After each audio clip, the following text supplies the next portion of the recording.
Olá a todas, olá a todos. Eu sou Renato Rovai e este é o Fala Rovai, um programa que vai ao ar todas as terças, quintas e sábado às 17 horas. Qual é o tema do programa de hoje? É o bolsonarismo forte. De alguma maneira, é algo que vocês puderam identificar pela última pesquisa Fórum. A última pesquisa Fórum, ela apresenta resultados que não são muito favoráveis àqueles otimistas que estavam dizendo: não, o Bolsonaro está isolado, Bolsonaro está destruído, quando morrerem 30 mil pessoas acabou. Já passaram-se 85 mil mortes, perto de 90 mil. A gente vai chegar aí no começo de agosto a 100 mil mortos. Podemos chegar perto de 150 mil mortos no fim da pandemia ou mais, sem contar as subnotificações, e o Bolsonaro continua, na última pesquisa Fórum, com 33% de ótimo e bom, e uma revelação nova, que se a gente esquecer o ótimo e bom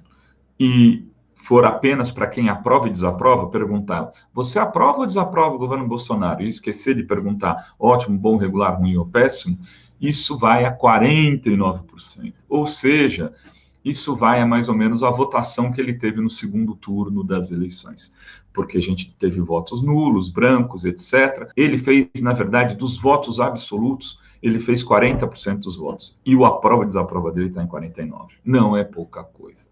Não é pouca coisa. Por que ele fez 40%? Porque teve muitos votos nulos, em brancos, e pessoas que deixaram de votar.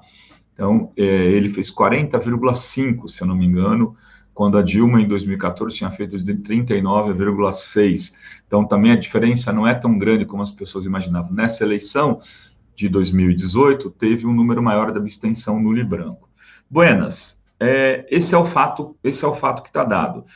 E, além disso, a gente sabe que, pela própria pesquisa Fórum, a gente tem informação de que, se a eleição fosse hoje, ele lideraria em todos os cenários, incluindo o cenário em que o Lula é candidato. Já há uma percepção de que o Lula fez 2 bons mandatos, foi muito legal, mas que agora a gente tem que pensar em outras lideranças para frente. Parece que o eleitorado está dizendo isso. Pode vir a mudar? Pode, mas não é o cenário do hoje. E aí, como enfrentar um presidente fascista com esse poder de fogo? É possível? É possível derrotar o bolsonarismo? É isso que é a pergunta que a gente tem que se colocar. Porque se não é possível, cada um faz a sua estratégia. Agora, se é possível, será que não é o caso de discutir como e tentar chegar a essas formulações? É isso que eu estou me propondo aqui nesse Fala Rovai, tentar discutir um pouco. E aí, evidentemente, eu vou aqui partir para uma análise, né, que é uma análise de ampliação de campo. Antes de chegar na discussão local, eu vou usar um exemplo que é muito usado, inclusive, para discutir o jogo das alianças. É o exemplo da Segunda Guerra Mundial, quando você tinha uma grande ameaça, liderada pelo Hitler, com o Mussolini, com o Japão juntos, aquele eixo que se colocava à frente de um projeto de dominação neofascista naquele momento, né? E que tinha do outro lado um grupo de países soltos que não conseguiam se articular porque tinham interesses distintos. Mas, num dado momento, esses países se reuniram e se constituíram numa frente de aliados momentâneos, conjunturais. Você deve estar ouvindo um barulho de uma máquina que não tem jeito, eu estou gravando na roça, e na roça tem trator. Os tratores trabalham na roça e, às vezes, do lado da sua casa. Buenas. Fazer o quê? Esses aliados, eles eram um grupo de aliados porque tinham todos a mesma visão de mundo? Não. Nós tínhamos o Churchill, né, o líder inglês, o Stalin, o líder russo, o Roosevelt nos Estados Unidos e, muita gente se esquece, o Chiang Kai-shek na China, que tinham interesses distintos, mas a China tinha receio do Japão se tornar muito forte e avançar para o território chinês. O Stalin estava defendendo-se do avanço da Alemanha para o Oriente. A Inglaterra estava em processo de se defendendo dos ataques. A Alemanha já tinha ocupado a França, já tinha ocupado, enfim, outros lugares. E os Estados Unidos com receio de que essa guerra viesse para o outro lado do continente e também percebeu naquele momento que havia uma oportunidade de ganhar projeção internacional. Os interesses eram difusos, uns tinham mais ligação com o regime socialista, comunista, outros eram absolutamente capitalistas. Mas se juntaram e fizeram um acordo e derrotaram conjuntamente o inimigo. Veja, muito se fala do Roosevelt, do Churchill, porque essa é o entendimento da vitória a partir do nossa visão ocidental. Mas foi fundamentalmente na Rússia, em território russo, quando tentou ocupar a Rússia, que o Hitler se deu mal e teve que recuar e foi derrotado pelo Exército Vermelho. Numa carnificina, morreu milhares de soldados naquele combate, mas quem derrota é o Stalin.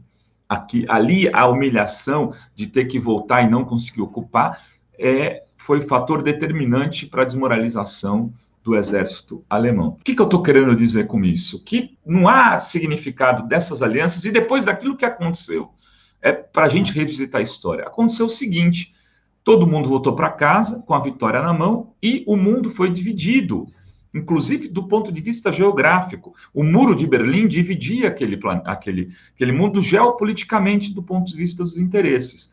Primeiro, o Japão foi desmilitarizado, colocar-se uma base americana lá para proteger o Japão da China, mas a China não tinha mais problemas de o Japão ser invadido, né? A Rússia ganhou vários estados, aumentou a União Soviética, ficou Berlim Oriental, Polônia, Alemanha Oriental, Polônia, outros países, Ucrânia, enfim. E aqui o Ocidente se compôs com a Europa independente, com reconstrução patrocinada pelos Estados Unidos, que se fortaleceu para poder ter grande influência na Europa, e as coisas caminharam e a Guerra Fria durou, depois disso, mais 40 anos, que só em 89, de alguma maneira, com a queda do Muro de Berlim, em 91, com a dissolução da União Soviética, é que isso muda do ponto de vista da disputa, mas foi-se 40 anos ali disputando cada pedaço numa guerra que era uma guerra fria entre aqueles que foram aliados da vitória para derrotar o Hitler e o Mussolini, enfim. O que eu estou querendo dizer com isso? Que derrotar Bolsonaro não era uma coisa para acabar e no dia seguinte está tudo resolvido. Vão continuar as disputas em outro campo, de outra maneira, mas eliminando um poder fascista que está se instaurando no Brasil. E o café pequeno desse poder fascista se deu com a operação da Polícia Federal na casa e contra o governador do Piauí, o Wellington Dias. A partir disso, vocês podem verificar o que pode ser feito pelo bolsonarismo se ele sair mais forte das eleições de 2020. Mas o Bolsonaro não tem nem partido. Como ele vai sair mais forte? Menos, gente. Menos, diria o ex-presidente Lula. Né? O que a gente tem? O Bolsonaro não tem partido, mas ele tem vários. Eles têm várias lideranças, ele tem o PTB, ele tem o PSC, ele tem o PRB, ele tem um monte de partidos por onde ele vai lançar candidatos e ele vai decidir quem apoiar. Ou nas capitais, ou nas grandes, nas médias e pequenas cidades, vai sair gente dizendo, eu sou Bolsonaro aqui. E vai fazer a campanha em nome do bolsonarismo. Em muitas cidades onde não há segundo turno, esses caras com 30%, 35% dos votos podem ganhar a eleição. Major fulano de tal, tenente não sei da Silva, fulaninho, delegado não sei o quezinho, e por aí vai, cabo não sei das quantas. Esse pessoal que oriundo, inclusive, dessas corporações que apoiam o bolsonarismo, podem sim, fazer muitos prefeitos em lugares onde não há segundo turno, se as alianças não forem conversadas e resolvidas agora, não depois da eleição. Depois da eleição não tem aliança. Onde não tem segundo turno é já. E onde tem segundo turno também é já. Porque não pensem que com 3, 4 candidaturas do campo progressista se vai ao segundo turno. Não se vai. Os dados da Pesquisa Fórum mostram claramente isso.